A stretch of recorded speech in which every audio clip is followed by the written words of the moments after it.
자, 안녕하세요, 여러분. 자, 이번 시간부터는 사기열전 2부입니다. 자, 사기열전 2부의 문을 열면서 어떤 인물을 먼저 선정할까, 어떤 인물을 먼저 강의할까 고민하다가요, 제가 2세 정치인들 두 사람을 여러분께 소개시켜 드리겠습니다. 자, 이제 고조 이후에 여태후에 포갑정치가 한동안 계속이 되죠. 약 15년 동안 이어지게 되는데요. 그 이후에 다시 유씨들이 권력을 잡고, 그리고 그 위에 5처7국의 난이 일어나게 되는데, 이 역사의 경랑 가운데 이제 1세 정치인들이 사라져 가면서 이제 2세들이 나타나서 정치의 주역으로 등장하게 되죠. 한나라가 정치적 안정을 이렇게 갈 때 2세 정치인들의 활약을 중점적으로 살펴보겠습니다. 그래서 그 중에 두 사람을 여러분에게 소개시켜드리면, 한 사람은 오늘 여러분에게 소개하게 될 유장, 그리고 또 한 사람은 주발의 아들인 주하부입니다. 이 두 사람을 중심으로 한나라 초반의 역사를 같이 한번 다시 점검해보고 다시 되돌아보는 그런 시간 갖도록 하겠습니다. 자, 20살 청년의 어분이다 그랬습니다. 아주 짧게 삶을 살다 간 사람입니다. 이 유장은요, 24살에 죽게 되는데요. 20살 때 그의 청년의 패기가 너무도 당당해서 당대에 여시천하였잖아요. 여태후의 여시천하에 수많은 사람들의 마음을 벌벌 떨게 만들었던 그런 사람이 바로 유장인데, 어떤 일이 있었는가 한번 살펴보겠습니다. 유장을 먼저 이야기하기 전에는요, 이 유장이라는 인물의 아버지 유비에 대해서 알아야 됩니다. 제도해왕이라고 그러는데요. 이제 삼국지에 나오는 유비하고는 이름이 다릅니다. 결혼하기 전에 조씨의 서생이 하나 있었습니다. 그러니까 결혼하기 전에, 즉 여태후와 결혼하기 전에 이 유방은 조씨하고 내내 관계에 있었던 것 같습니다. 그래서 그 사이에 조씨의 소생이 있었는데, 이 조씨가 일찍 죽습니다. 그래서 이제 일찍 죽은 전처에 이제 불쌍한 아들이죠. 그래서 이 유방은 유비에 대해서 남다른 애정을 보였다고 그럽니다. 그래서 자기가 황제가 된 이후에 제일 먼저 제후왕으로 앉히고요, 제나라의 왕으로 앉히고요, 그에게 70여 개성을 하사합니다. 그리고 자기의 신하 중에서 그 유명한 조참을 상국으로 거기 보내서 잘 유비를 보호하도록 합니다. 그러니까 엄마 잃고 나서 홀로 별로 사랑받지 못하고 컸던 그 유비에 대해서 유방이 각별한 애정을 보인 거죠. 그리고 8명의 아들이 있었는데, 이제 제후국도를 나눠줬지만 가장 큰 성읍을 줬습니다. 자, 그러니까 특별히 사랑한 그런 아들이라고 할 수가 있겠습니다.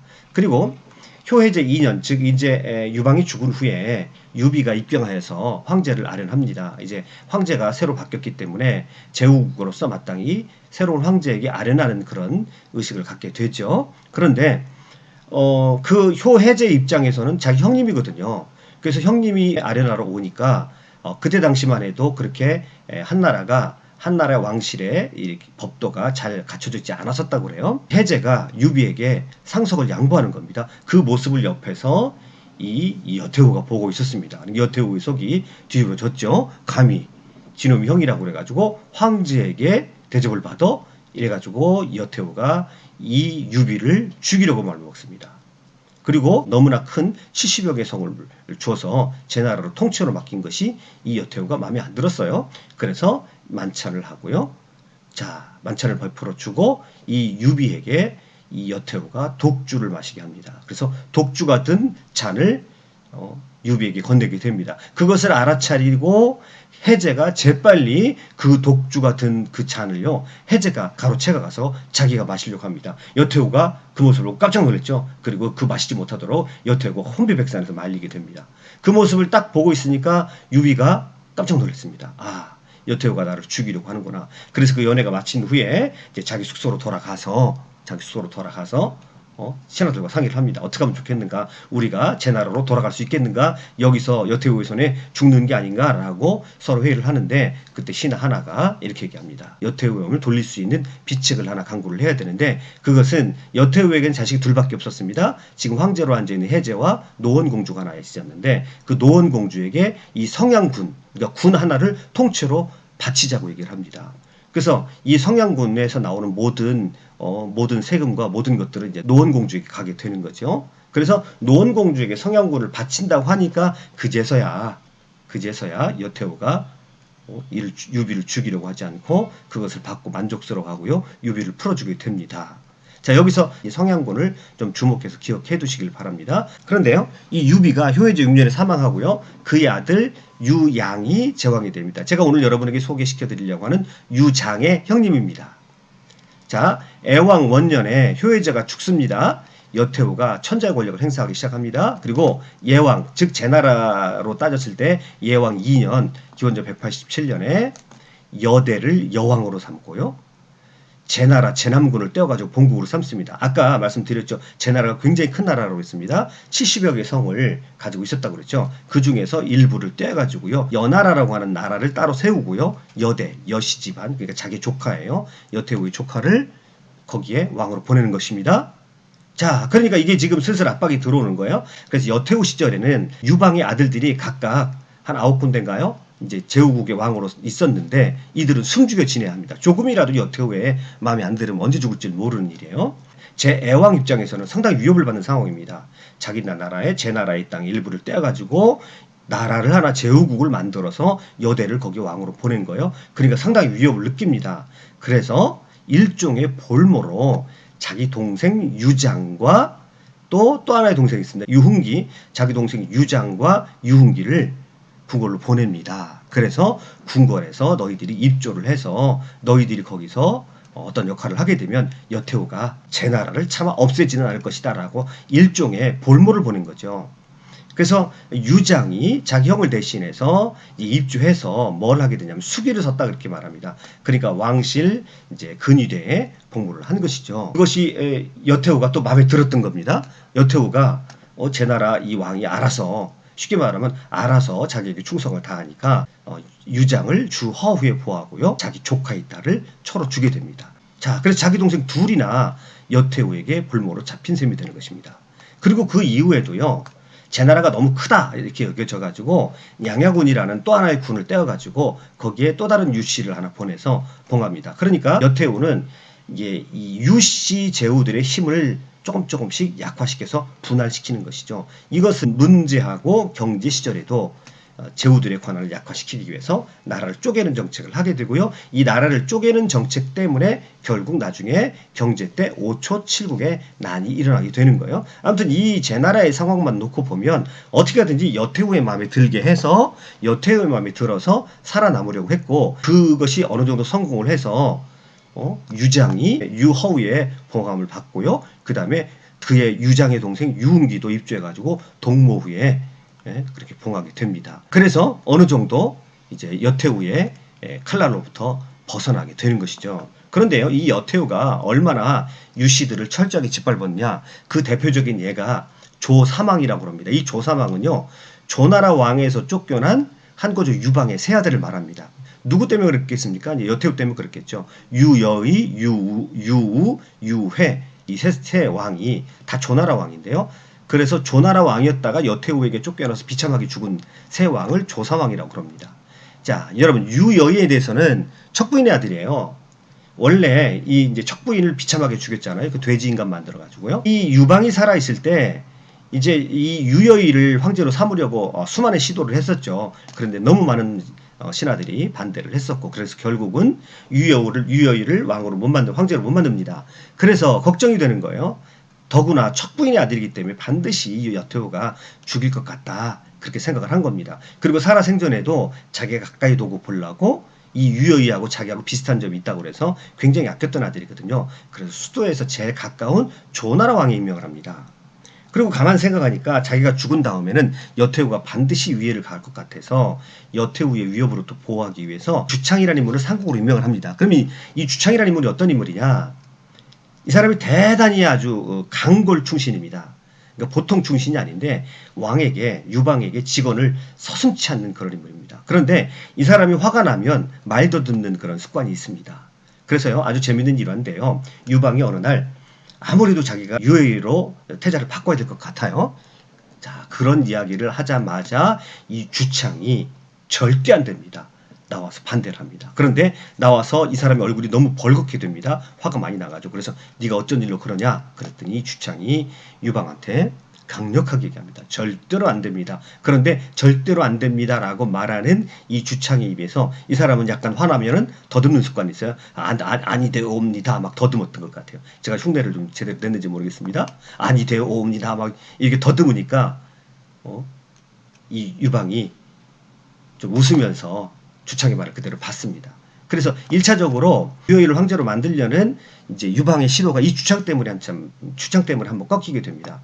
주창이 간하는 그 장면을 여태우가 뒤에서 듣고 있었습니다. 그래서 주창이 나오자마자 엎드려가지고 주창에게 당신이 우리 아들을 지켰다고 그렇게 감사를 표했던 인물이 바로 이 주창입니다. 그런데 이 주창을 이제 고조가 유효일을 지키라고 상국으로 조나라의 상국으로 임명을 한 거예요. 그러니까 이 주창이라는 사람은 엄청 고든 사람이거든요. 절대 이 사람이 자기의 주군이었던 유방으로부터 유효를 지키라고 하는 유언을 들었단 말이죠. 그래서요 결사적으로 지킵니다. 자, 그래서 여태우가 죽이려고 유효를 죽이려고 부릅니다. 절대 가지 않죠. 보내지 않죠. 그래서 주창이 몇 번 부르니까 주창이 막습니다. 그러면서 이렇게 전가를 보내요. 고황제께서 내게 조왕을 맡기셨는데 조왕은 아직 나이가 어립니다. 듣지 아니 태우께서 척부인을 매우 미워하여 조왕을 불러 주사려를 하신다니 나는 감히 조왕을 보낼 수 없습니다. 게다가 조왕은 병이 들어 조칙을 받들 수 없소이다 라고 그렇게 편지를 보내고 절대 보내지 않습니다. 다른 사람 같으면 여태우가 힘을 과시하겠는데 이 주창이라는 인물은 자기 아들을 한번 구했던 인물이거든요. 그러니까 어쩔 수 없습니다. 자, 그렇다고 해서 여태우가 쉽게 물러설 인물이 아니죠. 여태우가 꾀를 냅니다. 꾀를 내가지고요. 자, 이 유효를 부르는 것이 아니라 왕을 부르는 것이 아니라 주창을 불러버립니다. 그러니까 주창은 황제가 부르니까 어쩔 수 없이 가지 않을 수가 없거든요. 그래서 주창을 부른 사이에 시차를 두고 얼마 안 있어서 며칠 있다가 다시 이 유효를 부르게 됩니다. 여의가 도저히 안 갈 수가 없는 거죠. 더구나 자기를 옆에서 지켜두던 주창이 없으니까 할 수 없이 유효도 이제 자기가 죽을 줄 알면서도 이제 수도로 가는 거죠. 갔는데 이제 여태우는 오기만 오면 죽이려고 생각을 했습니다. 그런데 웬걸요? 여의가 도착하자마자 황제가 반갑게 맞으면서요. 이복동생 아닙니까? 이복동생을 옆에 끼고 늘 가까이 있는 겁니다. 잠도 같이 자고요. 먹을 것도 같이 먹고요. 늘 그 옆에서 떨어뜨려 놓지 않습니다. 조금만 떨어뜨려 놨다가는 당장 기회를 tum따서 여태우가 죽일 것이 분명하기 때문에 이 해제가 착한 사람이거든요. 그래서 자기 동생을 절대 어머니가 죽이지 못하도록 보호를 합니다. 그런데요, 늘 24시간 같이 있을 수가 없었죠. 그래서 어느 날 황제가 사냥을 나간 사이에 이 동생이 못 따라갔단 말이에요. 그때 때는 이때다 그래가지고 여태우가 사냥가에 있는 자기 아들 황제가 사냥가에 있는 그 틈을 따서 유효를 죽이게 됩니다. 황제가 사냥해서 와보니까 죽어 있는 거예요. 자, 그리고 그 아들 유효를 죽였으니까 그 다음에는 척부인을 죽여야 되겠죠. 그 이후에 척부인을 완전히 사지절단을 하고 유황을 쏟아 부어서 구멍구멍을 다 막고 자 비참한 방법으로 척부인을 죽입니다. 거의 돼지인간을 만들어 놓고요. 그리고 그 모습을 또 자기 아들 황제에게 보여주죠. 황제가 그때부터 미쳐버리죠. 약간 정신이상기가 있습니다. 그래서 정사를 다 놔버립니다. 여태우가 끔찍도 않죠. 그 이후에 모든 실질적으로 황제 권한은 여태우가 행사하게 되는 거죠. 자, 이것도 너무 유명한 얘기인데 유우라는 인물도 역시 조나라 왕이에요. 근데요, 여씨 집안의 딸을 왕비로 보냈어요.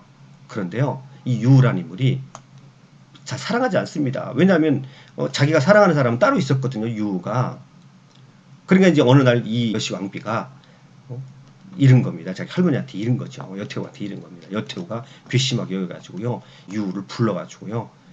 감옥에 가둬둡니다. 그리고 절대 먹을 것 주지 않아서 굶겨 죽이게 됩니다. 자, 비참하게 죽어요. 그 다음에 이제 초나라 왕으로 간 사람이 유회인데, 자, 여기서도 또 여기 여씨를 왕비로 맞아요. 근데 여산의 딸입니다. 그러니까 여산이 누구냐면 여산은 여태우의 조카예요.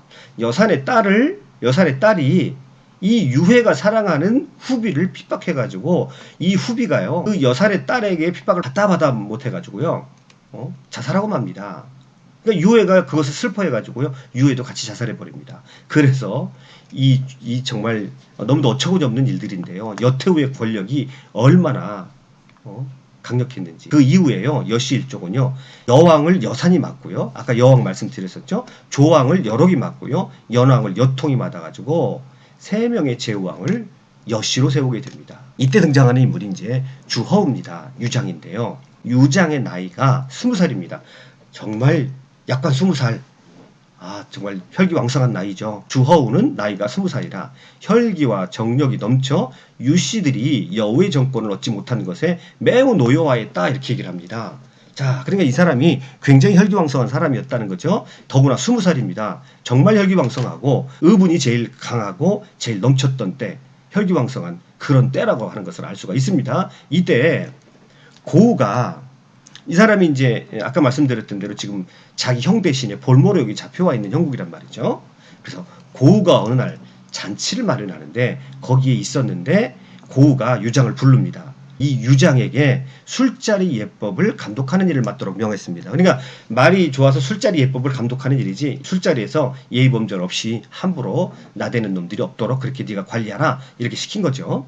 그런데요, 이렇게 말합니다. 이 유장이 신은 장군 가문의 출신이므로 청컨대 술자리 예법을 군법으로 다스리게 해주십시오. 그러니까 여태우에게 이렇게 말하는 거죠. 지금 혹시 이 술자리에서 함부로 날뛰는 놈이 있으면 제가 군법에 의해서 죽이겠습니다. 이렇게 얘기한 겁니다. 그랬더니 여태우가 그러라고 허락합니다.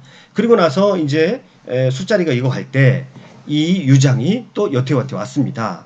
태후의 만수무강을 위해 경전가를 부를 수 있도록 허락해 주십시오. 그러면 이 경전가라는 것은 이제 밭을 가는 노래라 이건데요. 농부들이 부르는 노래입니다. 농부들이 부르는 노래를 통해서 여태후의 만수무강을 빌겠다는 겁니다. 그러니까 여태후가 이렇게 말합니다. 네가 너희 아버지 같으면 몰라도 너희 아버지 유비 같으면 몰라도 너는 왕자로 태어난 녀석이 어떻게 밭 가는 것을 알겠는가 그렇게 얘기해요. 아닙니다. 제가 밭 가는 것을 압니다. 그리고 나서 제가 여태후의 할머니의 만수무강을 축하하기 위해서 경전가를 하나 부르겠습니다. 그렇게 얘기하는 거예요. 하라고 했습니다. 자, 이런 내용입니다. 밭고랑을 깊게 파고 조밀하게 씨 뿌리고 싹은 듬성듬성 세우세 같은 종자가 아닌 것은 호미로 뽑아버리세 이런 내용이에요. 자, 이 말을 가만 들어보면 누가 봐도요. 이것은 여시 집안 사람들을 제거하겠다는 이 소리입니다. 지금 이 소리 다시 한번 잘 음미해보면요. 자, 씨를 뿌렸습니다. 씨를 뿌려서 듬성듬성 싹이 났습니다. 그런데 가만히 보니까 그 싹이 난 그 싹 중에서 종자가 다른 것들이 잡초들이 자랐다 이거죠. 같은 종자가 아닌 것은 호미로 가서 뽑아버려야 하네. 이렇게 겉으로 보기에는 이제 농사를 장려하는 그런 노래 같지만 사실은 알고 보니까 그 내용이 누가 들어도 뿌린 씨와 싹은 이제 유씨를 가리키는 거고요. 거기에 같은 종자가 아닌 것은 여씨를 가리킨다는 것은 그 잔치에 있는 사람들 누구나 다 아는 얘기거든요. 그런데 20살 청년이 혈기왕성한 20살 청년이 갑자기 이런 얘기를 하니까요. 다른 사람들이 깜짝 놀랐습니다. 그리고 저는 죽었다라고 생각했겠죠. 그리고 여태우의 얼굴을 다 쳐다봅니다. 여태우가 당황했지만 이 상황이 너무 당돌한 상황이기 때문에 여태우가 그냥 그거를 그대로 듣고 가만히 앉아 있었습니다. 그리고 대처를 하지 못하는 거예요. 너무 엉뚱하게 그리고 너무 믿었던 그런 유장이거든요. 그런데 이 젊은 유장이 속이 그런 의분을 품고 있었다라고 하는 것을 이제 그제서야 알고 있었지만 너무 당황해서 여태우도 그 자리에서 어떻게 하지 못합니다. 그러니까 이것은 당대의 최고의 권력가 앞에서 내가 너를 죽여버리겠다, 내가 너를 없애버리겠다라고 20살 약관의 청년이 나서 등장한 것이거든요. 너무 놀라운 그런 사건이죠. 정말 대단합니다. 이 유장의 배포가요. 그리고 나서 여기서 멈춘 것이 아닙니다. 얼마 후에요.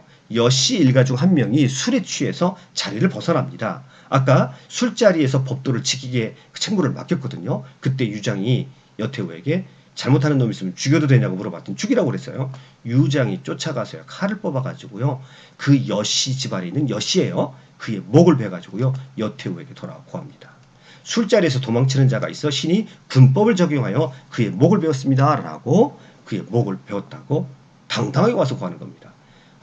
이건 정말 말도 안 되는 상황이죠. 당대에 여태우를 누가 올려다나 보겠습니까? 그 여태우의 막강한 권력 앞에서 모든 사람들이 벌벌 기고 있었고 심지어는 유방의 공신들조차도 고조의 공신들조차도 특별히 이때 진평이 살아있었잖아요. 진평과 주발조차도 어떻게 할 수 없을 정도로 여태우의 세력이 여태우의 권력이 막강했었거든요. 그런데 일개 20살 청년회가 나와서 더구나 여태우는 어린아이 취급하는 그 아이가 나와서 노래를 부르겠다고 하는데 그 노래를 경전가를 부르는데 그 노래가 내가 당신을 제거하겠다. 당신은 우리 유씨 집안의 일족이 아닙니다. 여씨들은 제거해야 될 대상입니다. 이렇게 당당하게 구하는 것입니다. 이건 놀라운 배포죠. 너무나 이 모습이 당당했기 때문에 여태우가 이때 아무 조치를 취하지 못하고요. 이것으로 인해서 사람들이 여씨 집안 사람들이 간담이 선을 했을 것이고요. 이게 이제 기세거든요. 아, 유씨 집안 사람들이 뭔가 뒤에서 든든한 것이 있나 보다라고 해서 여씨 집안 사람들이 오히려 더 마음을 졸이게 되는 그런 사건이었습니다. 자, 이 경전가, 그래서 유장의 경전가 아주 너무나 유명한 그런 노래이고요. 너무 대단한 장면이라고 할 수가 있습니다. 그 이후에 얼마 안 돼가지고요. 여태우가 사망합니다. 그리고 여태우가 사망을 하기 직전에 여씨들을 모아놓고 조심해라. 내가 죽으면 반드시 유씨와 그 유씨 공신들이 다시 자기들의 세력을 잡으려고 할 것이다. 너희들은 내 장래보다 더 중요한 것이 너희들이 빨리 이 상황을 평정을 해야 된다라고 하는 것이죠. 그런데요. 사실은 이제 결과론적인 얘기도 될 수가 있습니다만은 여씨 집안 사람들은 여태우의 권력을 등에 업고 등장한 사람들이기 때문에 이 사람들은 사실은 온실적인 화초 같은 사람들이죠. 그러나 이 유씨 집안의 공신들, 즉 유씨 황제의 공신들은 어떻습니까? 이때 또 진평이 살아있는데 이 사람들은 산전수전 다 겪은 사람들이거든요. 이 사람들을 이길 수가 없습니다. 사실은 그 능력치로 따지고 보면. 그리고 자기들이 그렇게 믿고 따랐던 여태우가 죽자 새가슴이 돼버린 거예요. 이들은 이제 반란을 이제 장안에 거주하면서 병력을 모아가지고 은근히 이제 대신들을 위협하면서 반란을 일으킬 음모를 꾸미고 있는데 결단력 있게 그것을 실행하지는 못합니다. 이들은 이제 자기들의 수장을 잃어버렸기 때문에 사실은 이제 우왕좌왕했다고 봐야 되겠죠. 자, 이때 유장이 활약을 하게 돼가지고요. 여러 개 딸을 철어두고 있었다는 거죠. 그래서 재료의 음모를 알고 있었습니다. 자기 아내를 통해서 이제 여씨들이 다 모여서 반역의 음모를 꾸미고 있다. 이것을 알았습니다. 그래서 재빨리 자기 형인 제애왕의 사람을 보내가지고요. 군대를 일으켜서 일단 서쪽으로 진격하도록 유도를 합니다. 그리고 속으로는 자기 형을 황제로 옹립할 계획을 세웁니다. 그랬더니요. 이 여씨 집안 사람들이요. 여씨조정은 관영을 보내가지고 제왕의 공격을 막도록 합니다. 그런데 이 관영이 또 누굽니까? 관영은 유방에게 충성을 다하는 유방의 직계 부 아닙니까? 그래서 이 관영이 동쪽으로 가다가 평양에 머물러 가지고 오히려 여씨들이 반란 일으키기만 하면 같이 토벌하자고 제왕에게 제시를 하게 됩니다. 그래서 평양에 머물러서 오히려 역으로 기회만 엿보고 있는 겁니다. 여씨들이 여차하면 관영과 제왕이 같이 합력해가지고 수도로 공격을 해서 함양으로 들어와서 여씨들을 정벌할 것이라고 그렇게 서로 약속을 해버립니다. 자, 그러니까 이제 여씨들이 점점 상황이 어려워지는 거예요. 이때 진평과 주발, 우리의 오늘의 주인공 유장이 활약하게 되는 겁니다.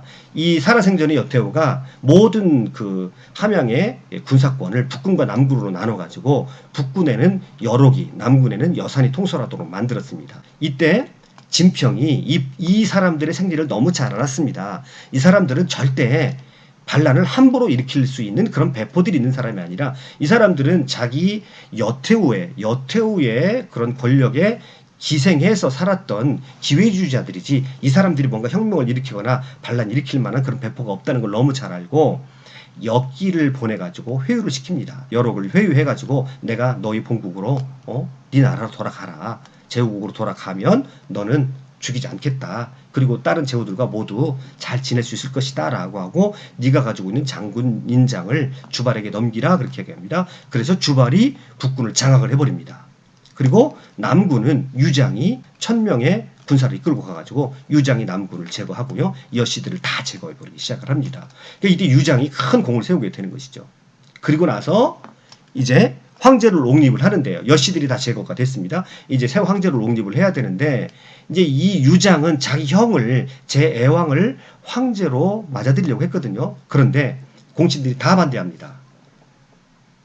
왜 그러냐면 이 제왕은 외척 세력이 너무 강하다는 거예요. 지금 외척인 여태우에 의해서 나라가 이렇게 어지러웠는데 제애왕을 황제에 세우게 되면 역시 똑같은 일이 반복될 것이기 때문에 안 된다. 그래서 외가 세력이 약한 북쪽의 대나라에서 제후왕을 하고 있었던 유향이 황제가 됩니다. 이 사람이 바로 문경지치를 열었던 효문제인 거죠.